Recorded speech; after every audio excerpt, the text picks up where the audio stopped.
garde le contact. Réagissez en direct. Lundi. L'ancêtre africain est-il un modèle de leadership? Mardi, leadership africain, le maillon manquant. Mercredi, la gestion de carrière est-elle la solution aux maux des artistes? On garde le contact. Speechline 22 40 12 54. On garde le contact. Soyez les bienvenus sur On garde le contact. L'interactivité, c'est notre affaire. L'afro-optimisme également. Il va falloir faire en sorte que les Africains soient fiers d'eux-mêmes et ensuite user de leur talent, leur savoir et aussi tout ce que la nature et la race africaine mettent à notre disposition pour être nous-mêmes. Donc, arrêter l'imitation et surtout, rester fiers de nos pratiques, de nos us et coutumes. Monsieur Landry Seka, bonjour. Bonjour, voilà, vous vous joignez à l'équipe aujourd'hui parce que vous avez fait une réaction brillante sur notre page Facebook. La réaction était tellement longue qu'on a demandé à ce que vous soyez là pour développer cette thèse que vous avez commencé à émettre déjà. Il s'agissait de savoir si l'ancêtre africain était un modèle de leadership. Alors, on vous écoute. Oui, j'ai eu évidemment à m'étaler là-dessus. Je pense que le leadership africain, dans les canons de l'histoire, dans les rigueurs et l'objectivité de l'histoire, s'est montré. L'histoire n'a pas tari de l'ose quant aux prouesses, quant aux valeurs, quant à la grandeur, quant aux exploits de l'histoire africaine, du leadership africain, l'histoire du leadership africain. D'accord. Donc, en un mot, le leadership africain... Le leadership africain s'est montré brillant dans tout le processus historique. D'accord. Et vous avez quelques points? J'essaie d'étaler quelques points. J'ai pris par exemple l'exemple de Nimrod. Nimrod qui était le premier leader africain, le premier leader mondial, le premier exemple de leadership mondial. Il était éthiopien, ses parents étaient Kush et sa mère était Sémiramis. Kush qui est l'ancêtre des Africains et Sémiramis qui était son épouse. Nimrod, de par sa grande carrure, de par son imposante intellectualité et de par son leadership extraordinaire, a pu fédérer toutes les nations du monde, toutes les peuplades du monde autour de son idéologie. Sa science était de bâtir non seulement des villes, lesquelles il parvint à bâtir, à savoir Calneh, à savoir Résine, à savoir Minerva et bien d'autres. Il a fédéré ces villes-là et au finish, il s'agissait de construire la tour de Babel. Babel qui veut dire porte et Elle qui veut dire Dieu. La porte des étoiles, la porte du ciel. Donc il voulait rentrer en contact de force plus supérieure pour accroître davantage son hégémonie, sa suprématie. Et quand on feuillette davantage l'histoire, lorsqu'on essaie de paginer, on retrouve encore des personnalités comme Ménès Namer, qui était lui aussi un Nubien éthiopien, qui parvint à fédérer la basse et la haute Égypte.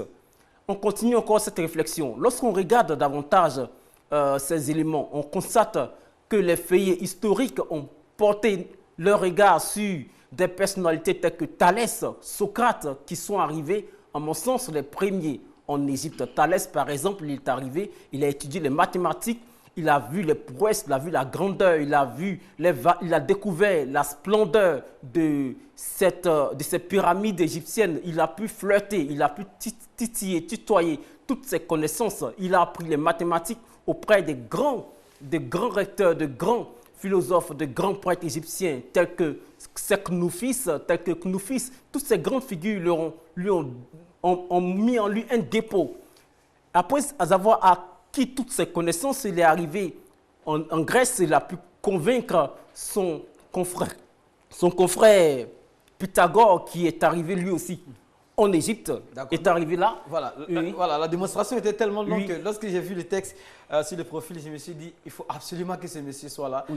Et il y a toute une liste, tout un enchaînement de prouesses, de connaissances, montrant que le leadership africain est un modèle. Est un modèle, voilà.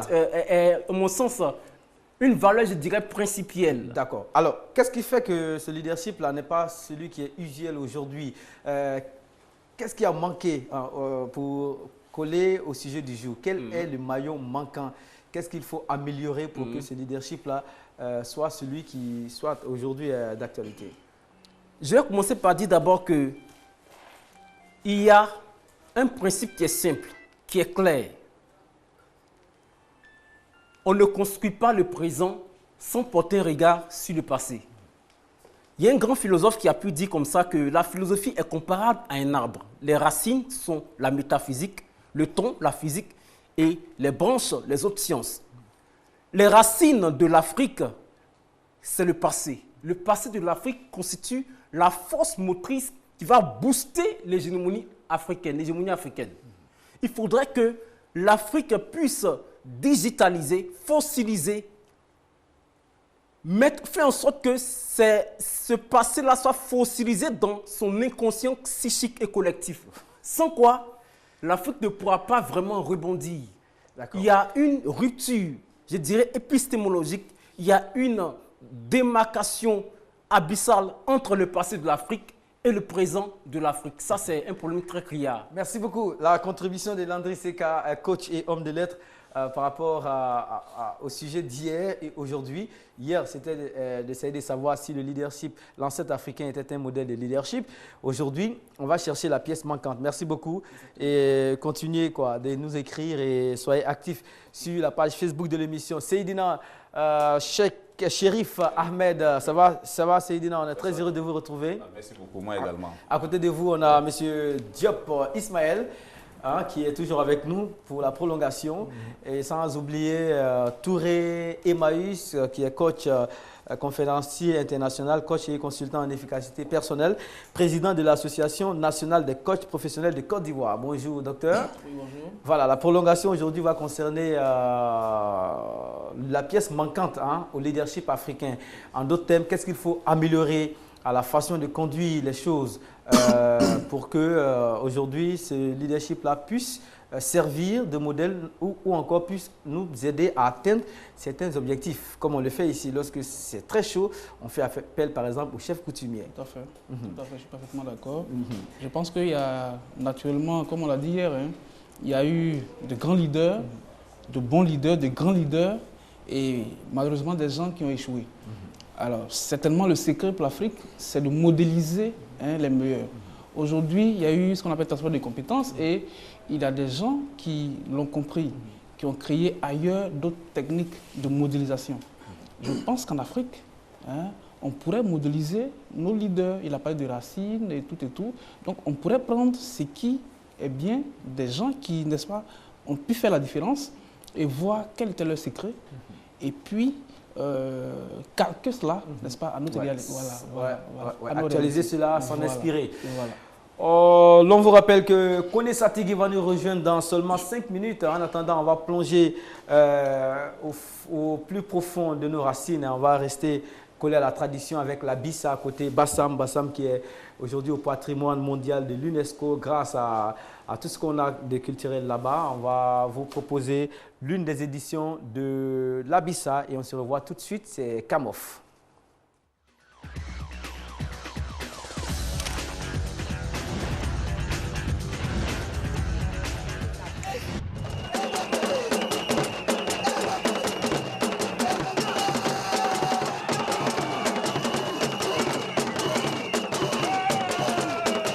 À la régie, je m'occupe de la sono. 12 questions basses, 4 satellites et 2 retours. C'est pop. À travers cette cérémonie, nous décidons comme ça d'ouvrir des espaces maquis pour quand même inviter nos amis, nos frères, nos proches qui viennent vivre l'ambiance avec nous, leur souhaiter la chaleureuse bienvenue, la Kouaba. Les gens ont tendance à diaboliser la Bissa. Ils ont tendance à dire la Bissa, c'est une fête de sorcellerie, de génie, de ceci, de cela. Non, la Bissa, c'est la fête de réjouissance sur le peuple Zima contre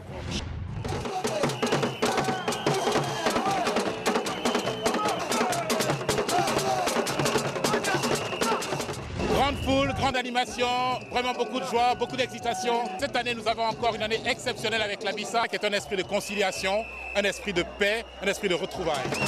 La Bissa, c'est la rythmique.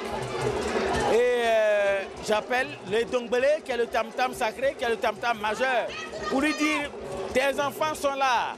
Et Dongbele, manifeste-toi, et Dongbele, fait danser tes enfants. Pendant 7 jours, d'aujourd'hui jusqu'à samedi, le Dongbele va aller en crescendo. Aujourd'hui, c'est rien. Demain, c'est encore un peu plus. Mardi, c'est au-dessus. Mercredi, c'est encore super. Samedi, c'est le last, comme on le dit. Au son de la Bissa, qui est un son qui revivifie, qui est un son qui donne la vigueur. Et donc,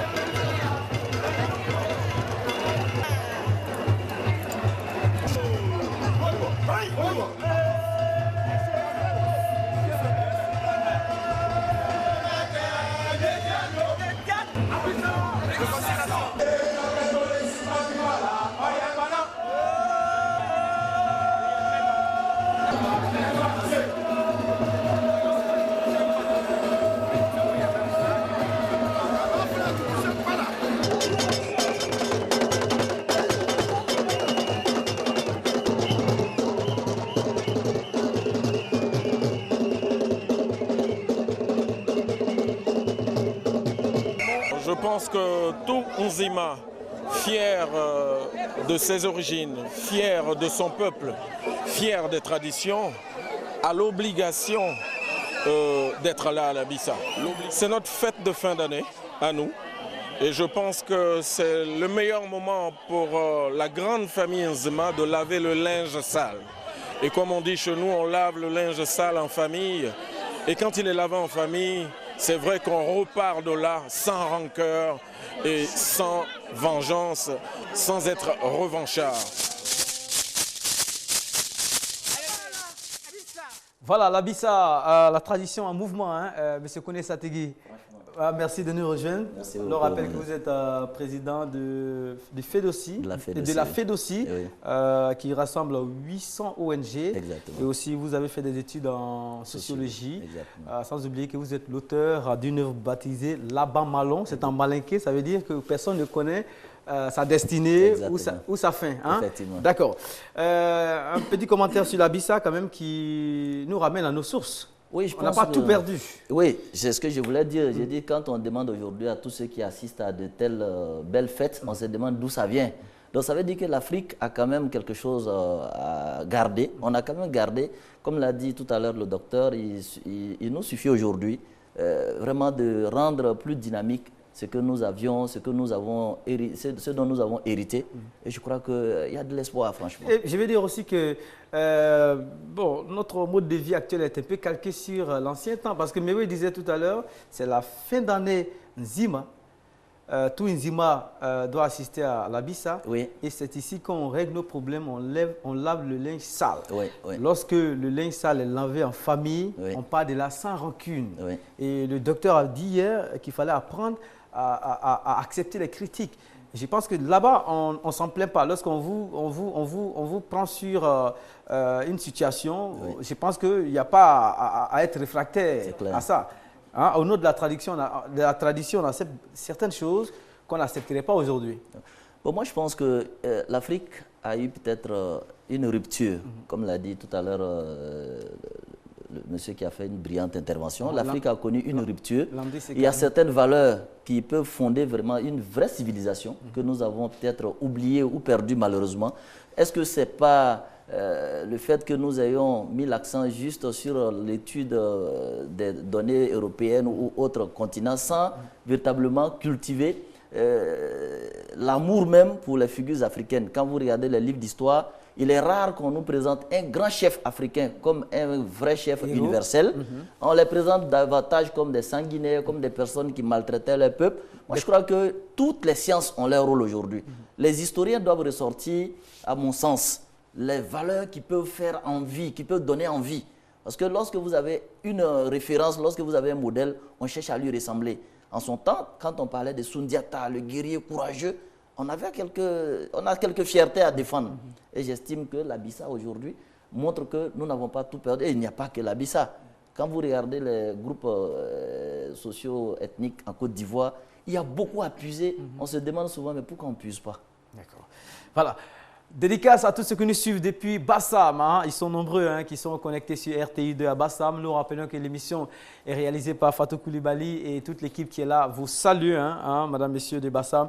Restez avec nous et ceux qui réagissent sur la page Facebook sont vraiment nombreux. On rappelle l'adresse www.facebook.com/on garde le contact. Et aussi, l'émission est rediffusée le soir en fin de programme à minuit 30 minutes. Et vous pouvez retrouver la même émission sur www.rti.ci pour ceux qui ont envie de revoir cette émission. Notre rêve ici, c'est que l'Afrique émerge. C'est que l'Africain émerge pour que l'Afrique émerge et que les valeurs africaines soient prises en compte. Alors, pour réaliser un rêve, il faut être coaché, très bien coaché. Celui qui est là pour le faire aujourd'hui, Maître Emmaüs, nous donne en 4 étapes comment réaliser ses rêves. Alors, Emmaüs, un rêve se prépare dans la prière, c'est ça? Alors, naturellement, un rêve doit se préparer dans la prière. Mais tout à l'heure, vous avez dit que il faut, n'est-ce pas, qu'on apprenne à se prendre en charge, en fait. Je pense que les Africains doivent arrêter de se faire assister, des éternels assistés. Vous savez, je vais vous donner une métaphore. Alors, la vie ressemble à un jardin. Et puis, les conditions de vie sont les arbres et les fleurs, et nous sommes les jardiniers. Naturellement, si le jardin de notre vie n'est pas beau, ce n'est pas la faute aux fleurs et aux arbres. C'est la faute aux jardiniers que nous sommes. Donc, si notre vie en Afrique n'est pas celle qu'on souhaite, il ne faut pas jeter la pierre au blanc. Il ne faut pas croire forcément que ce sont les autres qui font qu'on n'avance pas. C'est vrai que, quelque part, il y a, je vais dire, entre griffes, un lynchage médiatique. On ne présente que le côté sombre de l'Afrique, mais ce ne sont pas des choses qui doivent nous amener à la déception.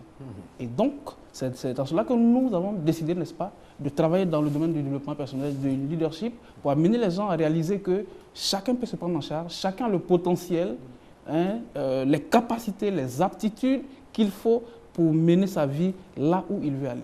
Le rêve... Cela dit, on va tout de suite dire que le rêve, d'abord, va se préparer dans la prière, parce que nous avons nos religions, et donc, avant, n'est-ce pas, de construire ou de poursuivre un grand rêve, il faut le préparer d'abord dans la prière. C'est la première étape. La deuxième étape, il faut le planifier dans la détermination. Alors, sans détermination, on ne peut rien réussir. Il n'y a pas de chemin facile. Nous ne sommes pas dans un environnement neutre. La vie nous donne des devoirs. Et souvent, je dis aux gens, la vie est un devoir qu'on ne traite pas au brouillon. Si vous traitez votre vie au brouillon, vous n'aurez pas le temps de la mettre au propre. Malheureusement, beaucoup de gens traitent leur vie au brouillon. Donc, n'ont pas le temps de la mettre au propre. Voici, je vais dire... Et le rêve commence aussi dans un esprit positif. Donc, en troisième point, le rêve, toute entreprise, toute action que vous voulez mener doit être, j'allais dire, embaumée d'un état d'esprit positif, doit être nourri d'un état d'esprit positif, parce que tout ce qui commence avec un état d'esprit positif est à 50% réussi. D'accord? D'accord? Voilà. Partagez. Donc, à 50% réussi, parce que les choses se terminent telles qu'elles ont commencé. Si vous commencez une activité, une entreprise, un projet avec un état d'esprit négatif, ne vous attendez pas à un succès. Naturellement, vous allez tout droit au mur. Et lorsque vous êtes enthousiaste... Donc, vous êtes enthousiaste et que vous inspirez, vous motivez, n'est-ce pas? Vous dégagez un certain rayonnement, il ne peut que se passer de bonnes choses dans votre vie. Attendez-vous toujours au miracle, parce que nous sommes nous-mêmes un miracle. D'accord. Voilà. Et le dernier point pour réaliser ses rêves, il faut poursuivre le rêve. Il faut poursuivre le rêve avec la persévérance, parce que la persévérance est la mère de toutes les réussites.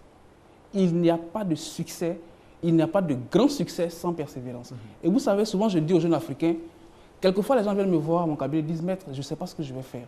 Mais si vous voulez guider et que vous ne savez même pas où aller, vous ne faites que du surplace.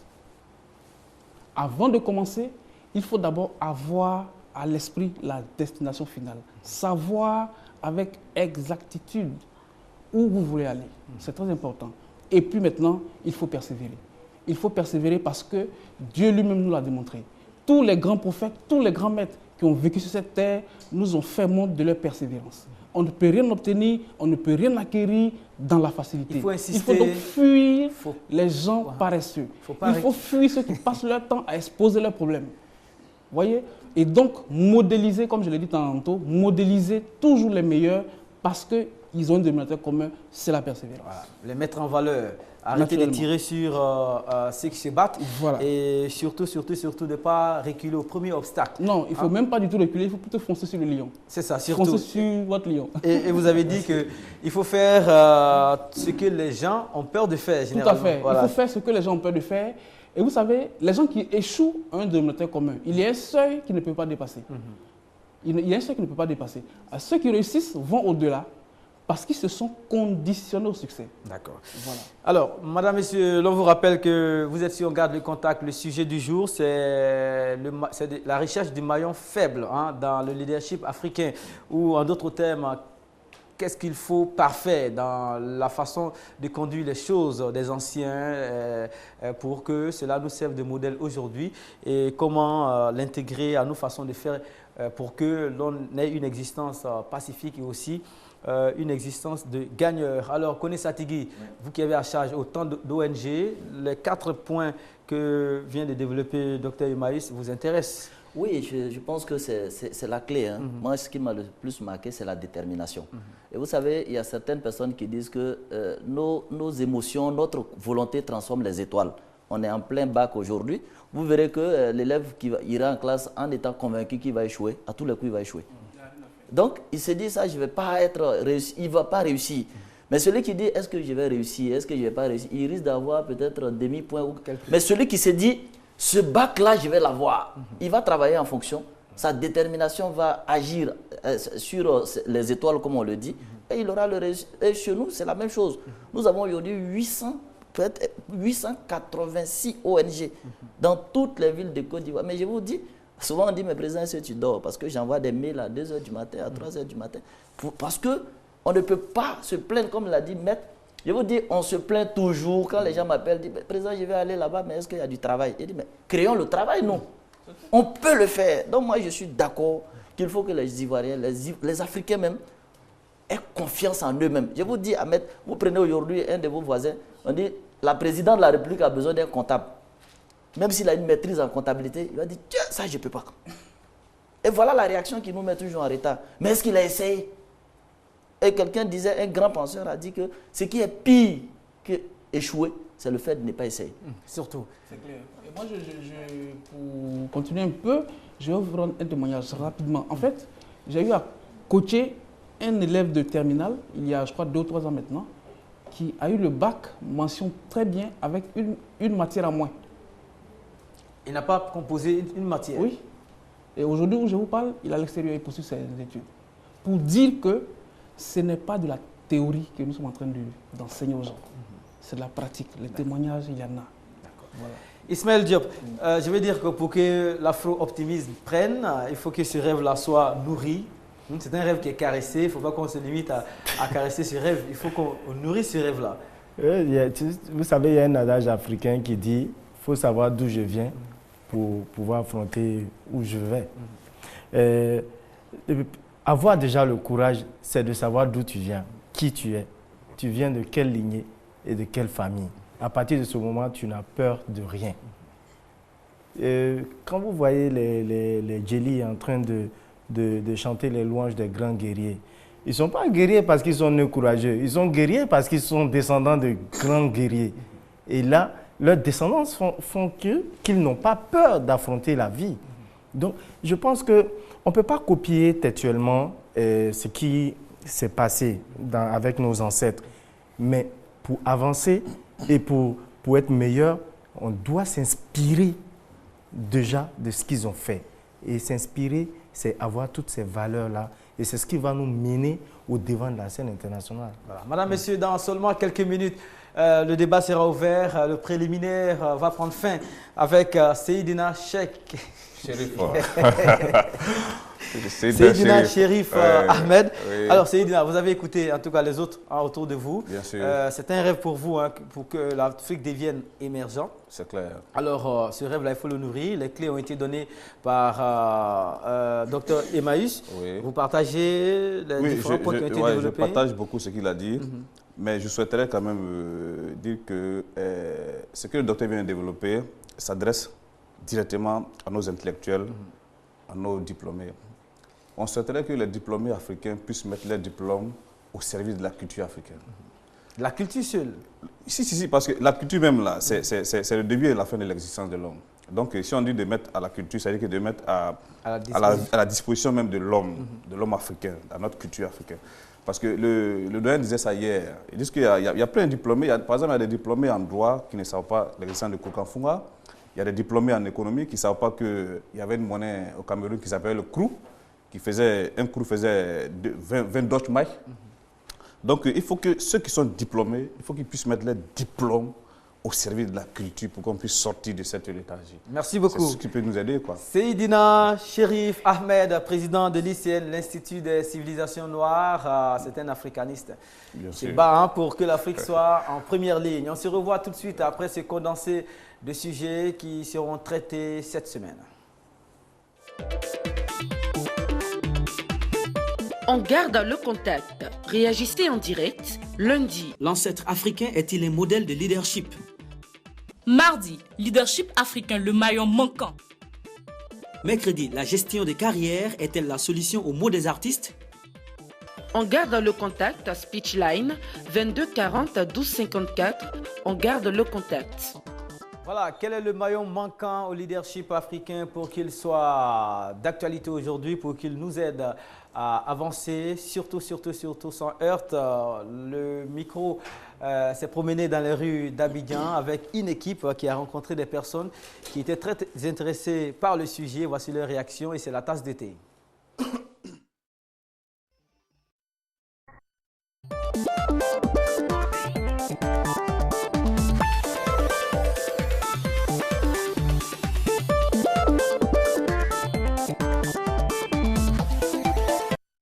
C'est dû à la colonisation, la civilisation.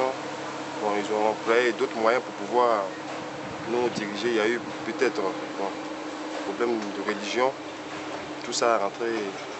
Bon, on était obligé de. Pour moi, on était peut-être obligé d'accepter parce qu'ils étaient plus avancés que nous. Je pense que le maillon vraiment manquant en ce qui concerne le leadership africain, c'est une prise de conscience individuelle et collective de la part de tout un chacun. Parce qu'il est bien beau de dire que ce sont les politiciens, c'est ceci, c'est cela. Mais le plus important, c'est que tout un chacun, à son niveau, se dise que le développement commence par soi. Et c'est cela qui fait que jusqu'à présent, nous sommes encore sous les auspices de ces différents pays-là. Parce que c'est déplorable que depuis 60 ans, près de 50 ans que la Côte d'Ivoire et les autres pays africains ont acquis leur indépendance, on voit encore qu'il y a toujours cette emprise occidentale là sur nos pays africains. Et ça, c'est pas bon. Donc je pense que le maillon vraiment manquant, c'est une prise de conscience individuelle avant qu'elle soit une prise de conscience politique. Nos parents, avant, ils avaient leurs méthodes qu'ils adaptaient. Mais après la colonisation, nous voyons que nous voulons forcément ressembler aux Blancs. On a perdu certaines cultures pour pouvoir copier un peu sur eux. Aujourd'hui, ce qui tue l'Afrique, c'est que tout ce que nous faisons aujourd'hui, on importe, tout est importé. Même la connaissance, tout ce que nous faisons, on a oublié tout ce qui est tradition. Selon les grands relationnistes, il y a les superpuissances, les hyperpuissances, les puissances moyennes et les petites puissances. Et quand tu prends les pays africains, 99% des pays africains sont dans les petites puissances. C'est-à-dire que dans les instants de décision, ils sont là pour ne voir que pour s'afficher. Voilà, donc pour que la puisse vraiment revenir, la puisse s'insérer dans le concert des nations et de finir d'être marginalisée, il faudrait que la puisse baser ses bases, ses fondements, qui est la tradition, en se reformant encore plus sur la formation. Voilà, les traditions diffèrent pourtant. Alors, comment fédérer tout cela pour qu'on parle de la même voix, pour qu'on ait les mêmes façons d'agir? Première réaction déjà en ligne, M. Yao Serge Daniel Djezou, il est à la pause certainement. Il dit ceci: moi, je dirais plutôt qu'il n'y a pas de maillon manquant, mais il y a un maillon de plus, l'égoïsme qu'il faut extirper de leadership africain. Voilà, il trouve que l'égoïsme est de trop.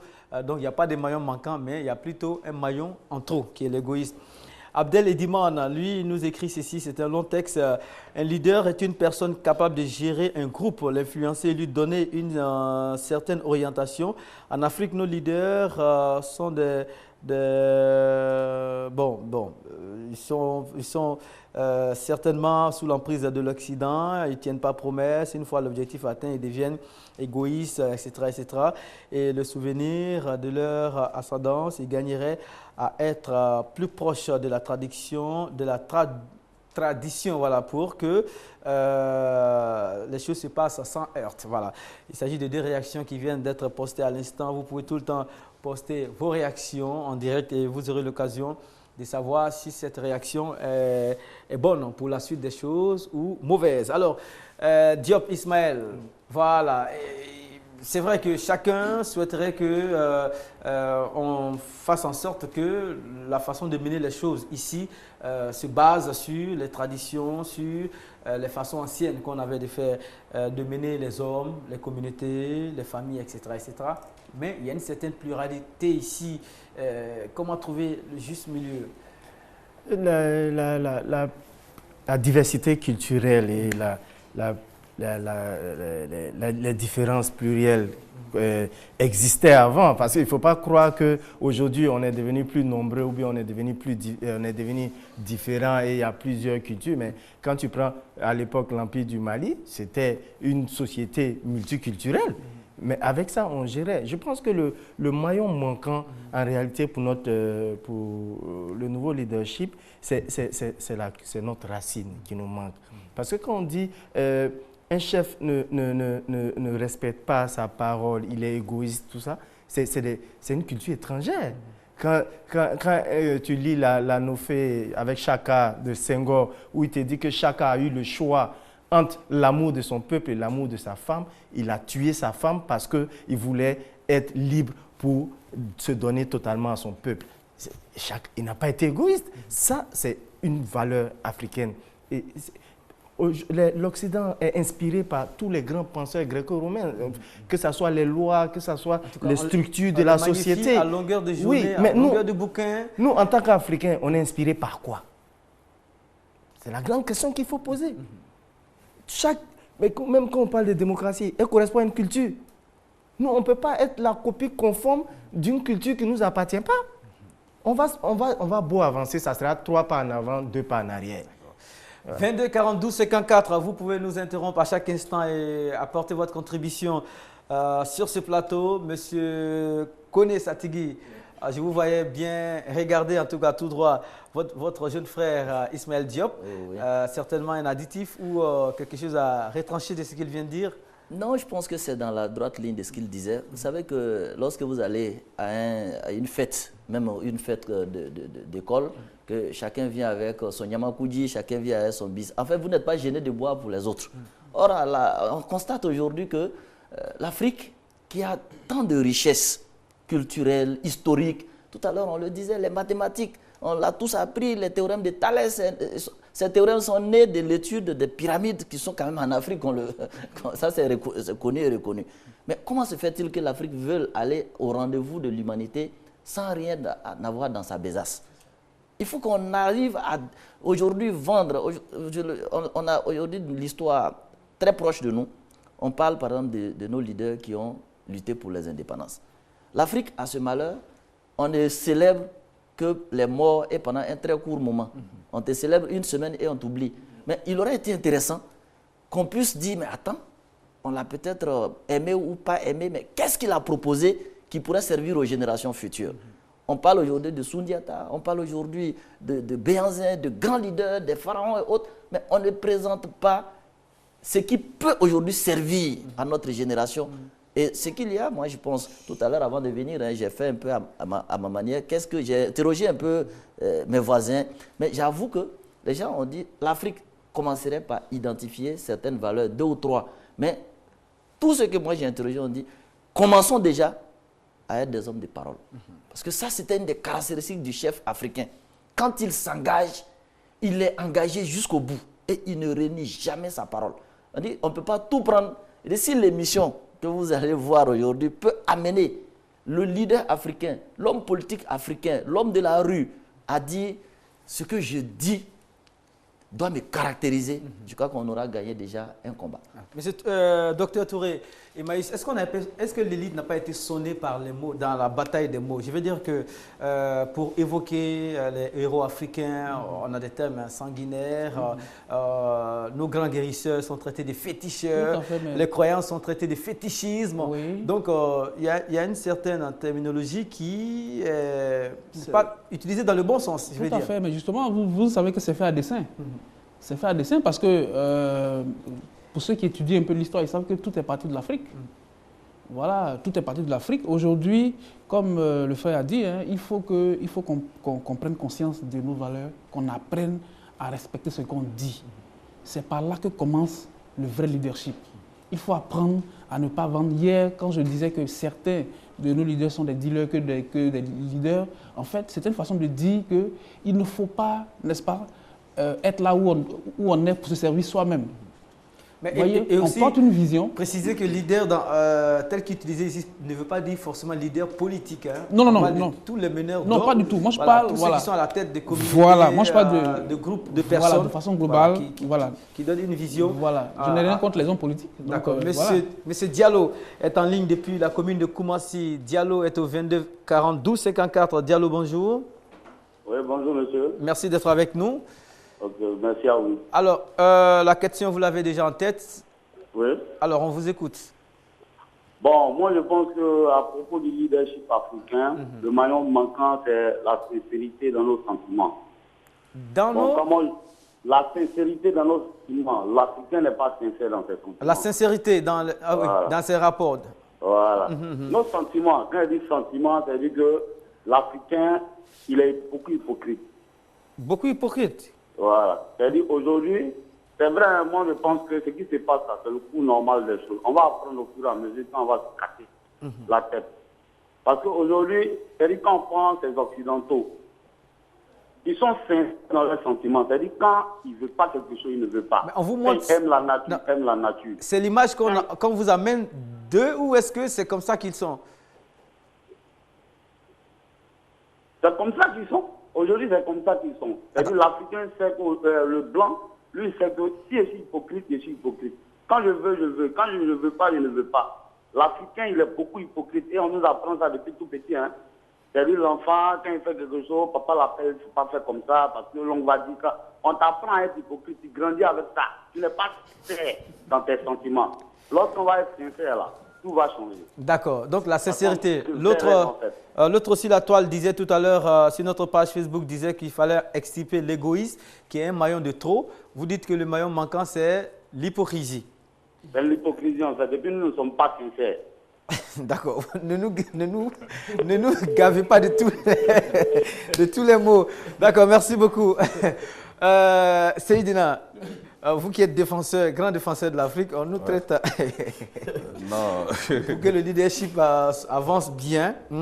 Il faut qu'on soit moins égoïste. Il faut qu'on arrête l'hypocrisie. Vous partagez ces opinions? Bon, je ne partage même pas ce qu'il est en train de dire. Parce que le maillon manquant pour moi, c'est la peur.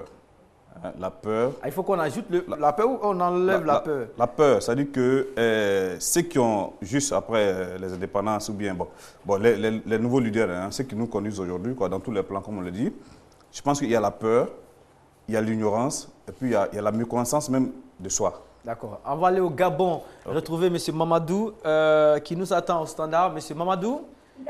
Oui. Vous appelez du Gabon, Libreville ou une autre ville du Gabon? Oui, à Koulamoutou. C'est situé où? C'est dans quel... Département de Pana. D'accord. Alors, on vous écoute alors. Oui. Je voulais... Votre débat là, c'est un débat intéressant. Vraiment, je vous encourage ce que vous êtes en train de faire. Vraiment, c'est l'usine africaine. Vraiment, ils sont manqués de beaucoup de choses. Ils sont manqués de compétences, ils sont manqués de sincérité, ils sont manqués de... Monsieur Mamadou, oui? Nous parlons de tous les Africains, de tous ceux qu'on écoute aujourd'hui, je vais dire de nous. Oui. Voilà, qu'est-ce qu'on doit faire pour que notre façon de mener les choses soit un modèle, voilà. Oui, mais on doit être sérieux, on doit être croisé de notre et zappé. Parce que la population que nous avons là, nous avons de confiance. Cette confiance-là, on doit respecter notre langage. D'accord. Donc, le respect du langage, comme l'a dit Kone Satigui tout de suite. Oui. Les paroles, si tu as une campagne qui dit que Dieu fait ça, mais après ça, la population qui est déjà bloquée, déjà assise dans le siège, c'est fini. D'accord. Donc, c'est manquer de sincérité, manquer de respect des paroles. Merci beaucoup. Merci Mamadou. On vous comprend bien de choses à tous ceux qui nous suivent depuis le Gabon, surtout à Libreville. Là, nous avons des confrères sur la télévision publique. Voilà. Nous continuons donc ici, 22 42 54, pour ceux qui souhaiteraient nous joindre sur la ligne directe par téléphone ou encore vous postez votre réaction sur notre profil Facebook www.facebook.com/on garde le contact. C'est vraiment long, mais dès que vous tapez on garde le contact, vous aimez la page, vous pouvez avoir accès à nous ici. Alors, Satigui, on emmène de l'eau à votre moulin. Oui, c'est vrai que la sincérité, oui. La crédibilité. La parole, parce que vous savez, comme on le dit, on peut ne pas voir votre action. Mais votre parole aujourd'hui par les médias tels que la télévision sont entendues partout dans le monde. Mais lorsque vous dites, par exemple, vous êtes un leader politique, vous êtes un leader religieux, vous êtes un chef de communauté ou président d'une ONG, quand vous annoncez un projet, que vous mais les populations s'attendent. C'est un homme d'honneur qui a donné la parole d'honneur. Mais quand dans 2 ans, on se rend compte que c'était... Je vous dis que ça a plus d'effet qu'un coup de Kalachnikov. Est-ce que c'est ce qui fait que lorsque un Africain porteur de projet aujourd'hui, avec un autre blanc porteur du même projet, on n'est plus regardant sur le projet du blanc parce qu'on se dit, c'est des blancs qui sont devant. Cette expression, vous l'avez déjà entendue? Oui. Ah non, c'est sérieux, c'est des blancs qui... C'est un peu différent. Je crois que là, c'est le complexe d'infériorité. Déjà, on ne peut pas... Souvent, c'est étonnant parce qu'il y a des jeunes Africains très intelligents qui conçoivent des projets vraiment de grande envergure. Mais le simple fait qu'ils ne soient pas blancs, il perd en crédibilité. Oui, mais ça dépend des actions combinées des autres comme lui. C'est lié. C'est notre détachement à notre culture. Non, c'est lié. C'est notre détachement à notre culture. Parce que le simple fait qu'on ne dit plus la vérité et on ne tient plus parole, c'est lié aussi. Par exemple, il y a un adage qui dit en Bambara, Saya Khafsani Maloyaï. C'est-à-dire, je préfère mourir que d'avoir honte. Ça veut dire, le gars, quand il donne sa parole, s'il ne tient pas à sa parole, c'est mieux d'aller se suicider que de manquer à sa parole. D'accord. C'est un petit problème. Angré, Cocody, Nyangwa est en ligne. Monsieur Nyangwa. Oui. Bonjour, monsieur Mohamed Kanté. Merci beaucoup d'être avec nous. Nous sommes très heureux de vous avoir avec nous aujourd'hui. Bien, merci bien. Avant tout, je tenais quand même à dire merci à l'équipe de production de la RTI 2 pour ce genre de débat. Merci. C'est des choses qu'il faut très souvent initier parce que cela va apporter un certain éclaircissement. En vue vraiment du changement de comportement sur une Afrique vraiment qui se meurt véritablement. Merci beaucoup. Merci, on est sensible à ça. Voilà. On fera tout pour être dans le même sens. Voilà, oui, il n'y a pas de problème. Mais cela dit, je profite aussi pour l'occasion pour vous dire que je suis disponible et au cas où pour les prochains jours, vous aurez vraiment de telles émissions à organiser. Vraiment, je souhaiterais y participer. Ok, vous laisserez votre numéro standard, certainement. Le numéro s'est affiché. Vous serez joint si seulement si la question va avec votre profil. Il n'y a pas de problème. Votre contribution. Bien. Pour moi, en fait, ce qui manque au leadership africain, c'est l'égoïsme. C'est ce qu'il y a de trop ou bien non, pardon, pas ce qu'il manque, mais ce qui crée aujourd'hui le problème. Au leadership africain, c'est l'égoïsme. Expliquez-vous. Parce qu'aujourd'hui, nous avons en face de nous des gens qui font croire qui viennent là parce qu'ils représentent un certain nombre, sinon ils sont là parce qu'ils sont porteurs d'espoir de toute une population. Mais quand vous fouillez dans le fond, vous voyez que ces personnes-là sont là parce qu'ils cherchent quelque chose pour lui-même. Vous voyez un peu? Là, vous êtes dans une catégorie, nous parlons de tout Africain. Ça, c'est un peu sectaire, je veux dire. Oui, mais cela, je vous dis, cela se généralise. Vous comprenez? Parce qu'aujourd'hui, c'est pratiquement le même cas un peu partout. Voilà. Tous ceux qui sont aujourd'hui jeunes leaders, que ce soit dans le milieu politique ou tout ça, c'est des gens qui viennent là parce que... Attention, pour qu'on se comprenne bien. Oui. On va s'y construire un tout petit le sujet et aussi le mettre dans son contexte. Hein. D'accord. Nous parlons de l'Afrique en général parce qu'on a l'impression qu'on prend tout notre bagage pour confier. Oui. Hein, voilà, généralement, c'est ce qui se produit. Nous voulons, vous et moi, oui. Meilleurs par nos actes, oui. dans nos propos et aussi, je veux dire, dans tout ce que on va projeter faire. Oui. Vous comprenez? Oui, oui. Voilà. Donc, qu'est-ce qu'il faut faire concrètement pour que vous et moi soyons meilleurs? D'accord. Ce qu'il faut faire, c'est d'abord, il faut apprendre à d'abord, comment dirais-je, il faut d'abord aimer ce qu'on fait. C'est-à-dire quoi? Si on est leader parce qu'on veut défendre les idéaux d'un groupe de personnes, il faut le faire de façon sincère et très claire, sans arrière-pensée et sans arrière-idée. D'accord. Ça, c'est d'un. De deux, être courageux. Prendre les décisions quand il faut, savoir dire non quand il faut, savoir dire oui quand il faut. Ne pas copier, ne pas dire oui parce qu'un tel ou un autre a dit oui, mais dire oui parce que c'est oui. C'est un oui qu'on ressent, c'est un oui qui est en parfaite, comment dirais-je, en parfaite, comment est-ce que je peux appeler ça, en parfaite liaison avec ses idéaux, ou sinon en parfaite liaison avec ce qu'on pense. Ne pas dire oui en pensant non. Non, non, non, non, faut pas dire oui en pensant non. Voilà, parce que le leader, c'est aussi sa parole. On est leader parce qu'on a une parole, on a une position qu'on défend. Et quand vous sortez de là, vous sortez de là très grandi parce qu'on vous aurait écouté, on vous aurait écouté parce que vous aurez donné sincèrement ce que vous avez vraiment dans le ventre. D'accord. Merci beaucoup. Merci bien. Merci. Merci bien. Merci excellente bien. journée. Hein. 22 42 51. Vous pouvez continuer à réagir sur le sujet et sur la toile. Beaucoup de réactions. Écrivez-moi. Voilà, parce qu'il y a tellement de textes qu'on ne peut que résumer les réactions. Alors, Seydina, vous voyez tout en rose en Afrique. Est-ce que notre leadership n'a pas connu de, je veux dire, de points noirs? Est-ce qu'il n'y a pas de tard dedans? Est-ce que tout était lisse? Est-ce que tout est lisse? Pour moi, tout est lisse. Il n'y a pas de tard dedans. C'est-à-dire qu'il faut revoir, il faut avoir le courage de revoir le système éducatif même ici en Afrique, hein, dans tous les pays africains. Ça va prendre du temps. Non, ça ne va pas prendre du temps. Non, c'est même pas 50 ans. Nous avons, par exemple, le doyen, il est écrivain. Nous avons des intellectuels qui sont là. Comme je le dis toujours, il faut mettre notre connaissance au service de notre culture. Parce qu'on ne peut pas se défaire de notre culture, on ne pourra pas se développer en dehors de notre culture. Qu'est-ce que je veux dire? Du CP1 jusqu'à terminale, il faut que les élèves qui sont là-bas aient des modèles, des représentants. Il faut qu'ils sachent, par exemple, il faut que les élèves, aujourd'hui, tout le monde sache que l'Internet a été inventé. Le père de l'Internet, c'est un Africain, c'est un jeune Igbo. Est-ce que vous comprenez? Oui, ce n'est pas moi qui le dis, il y a des documents qui sont là, il est là. Il s'appelle Philippe Egougouali. Si vous voulez, vous pouvez taper sur Internet, vous allez voir. C'est lui qui a inventé l'Internet. Celui qui a inventé le téléphone portable, c'est un Africain.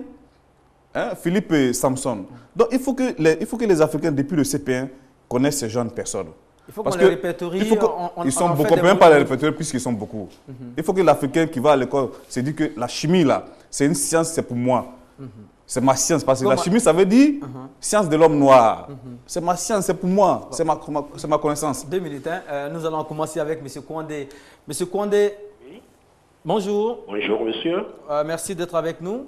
Oui, merci. Voilà. Selon vous, quel est le maillon manquant au leadership africain pour que ce leadership-là puisse servir à 100% aujourd'hui? Je pense que vous avez assez débattu, mais ce que je retiens, c'est qu'il y a un manque de solidarité. Manque de solidarité. De solidarité. Et prenez l'exemple de la CEDEAO qui a été créée depuis une trentaine d'années. On parle de libre circulation, des échanges de biens et de personnes. Mais alors, que constatons-nous en ce moment? Quand on sort d'un pays à un autre, c'est des tracasseries. Et avant, alors que nos parents, l'étranger était vraiment considéré comme un roi quand il arrivait. Et ce manque de solidarité fait aussi que nos échanges, les relations commerciales devaient se passer entre les pays de la sous-région avant même qu'on importe, on exporte ou importe. Mais voyez-vous, dans nos cultures, ce manque traditionnel d'amour, de solidarité a disparu. Donc, je crois que nous devons quand même cultiver cet amour et la solidarité. Seydina, voici une réaction. Vous êtes d'accord au moins? Oui, je suis d'accord avec lui. Je suis d'accord avec lui sur ce plan. Mais je pense que tout est un problème culturel. Hein. C'est-à-dire qu'on a un problème, le complexe d'infériorité qu'on a, et c'est ce qui nous caractérise aujourd'hui. Et tant qu'on ne sort pas de ça, On était au niveau de la chimie. Donc la chimie veut dire science de l'homme noir. Science de l'homme noir, sans Kemet. À cause de la dénomination seulement, non, c'est pas inventé par... Nous avons créé, vous voyez, Euclide. Euclide, c'est le plus grand mathématicien du monde, hein. Le plus grand mathématicien. Mais Euclide, il n'a jamais quitté l'Afrique, il est né en Afrique, il a été formé en Afrique et il est mort en Afrique. Ça veut dire que c'est un Africain. Mais quand on fait des dessins d'Euclide, on montre comme si c'est un homme blanc. Donc quand tu prends un petit blanc et un petit africain, on parle de mathématiques, mais le petit blanc a de l'avantage sur le petit noir. Parce qu'on dit que la mathématique n'est pas faite pour le noir. Que la mathématique, c'est une science du blanc. Qui est-ce qui a dit ça? Mais ce sont les blancs qui le disent. Ce sont les blancs qui le disent. Et puis ils le disent, ça veut dire que c'est de bonnes guerres. Parce que le blanc aussi a un complexe de supériorité. On peut être d'accord avec vous par rapport à la chimie, parce que la momification, par exemple... Soyez d'accord avec moi, même la médecine. Imhotep, c'est le père de la médecine. Jusqu'ici, les momies, vraiment, sans former les vous avez vu. On se rend compte que c'est encore bien conservé comme corps. Justement. Et ça, c'est un savoir qui garde tout son mystère. On a plein de savoirs. Même quand vous prenez les vitesses automatiques des véhicules, c'est inventé par des Africains. Il y a plein de choses comme ça. Il faut qu'on puisse quand même divulguer l'information pour que l'Africain quand même puisse être aujourd'hui fier de lui. Et dit qu'il est intelligent, qu'il peut travailler comme les autres. Est-ce que les Africains se disent, est-ce qu'ils ont ce complexe-là? Oui, je pense que... Je pense qu'ils sont peut-être en minorité dans les bouquins, dans les encyclopédies, sur les plateaux. Mais est-ce que l'Africain se dit intérieurement que non, je suis totalement différent côté intelligence? Non, moi je pense qu'il faut reconnaître que l'histoire aussi des civilisations, c'est la lutte des civilisations. Parce que chaque civilisation essaie de se prévaloir sur les autres. Donc, à mon avis, l'Afrique a beaucoup à gagner en faisant un comeback, en puisant dans son histoire les valeurs qui ont caractérisé les grands empires, les grands royaumes. Mais ce qu'il faut dire, il faut éviter aussi la confrontation inutile des civilisations. Très bien. Moi, j'estime que l'Afrique, venant avec ses valeurs, s'enrichit des différences qu'elle trouvera en Europe, en Occident ou ailleurs. Et je pense que cela nous rendra forts. Mais il faut au moins, comme l'a dit Diop, que les racines soient profondément enfouies pour que nous puissions être des arbres où des branches solides puissent pousser. Nous rappelons que M. Kone Satigui est le président de la FEDOSI, une fédération des ONG de Côte d'Ivoire, qui a en son sein plus de... de développement, voilà, de Côte d'Ivoire. La précision est importante. Plus de 800 ONG. Ouais.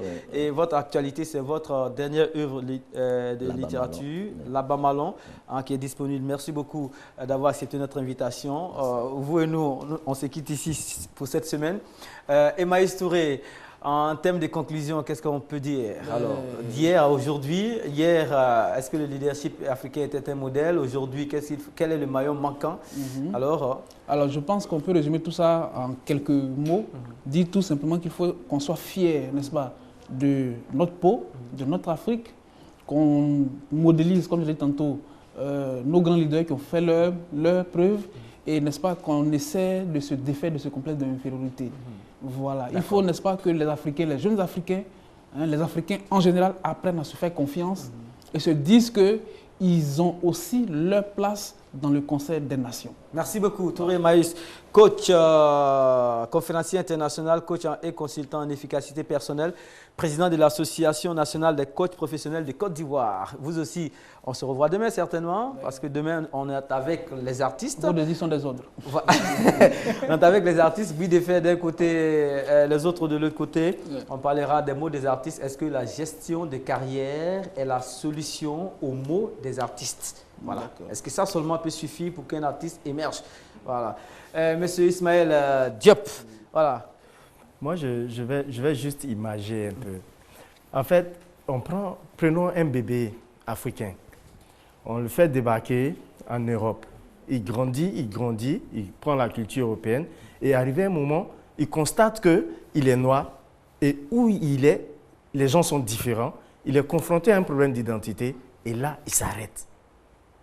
Mais prends un autre enfant, tu l'éduques dans la culture africaine jusqu'à 15 ans et puis tu le laisses aller en Europe, il est plus fort parce qu'il sait d'où il vient. Je pense qu'en Afrique, on doit fonctionner comme ça et on doit refaire notre base.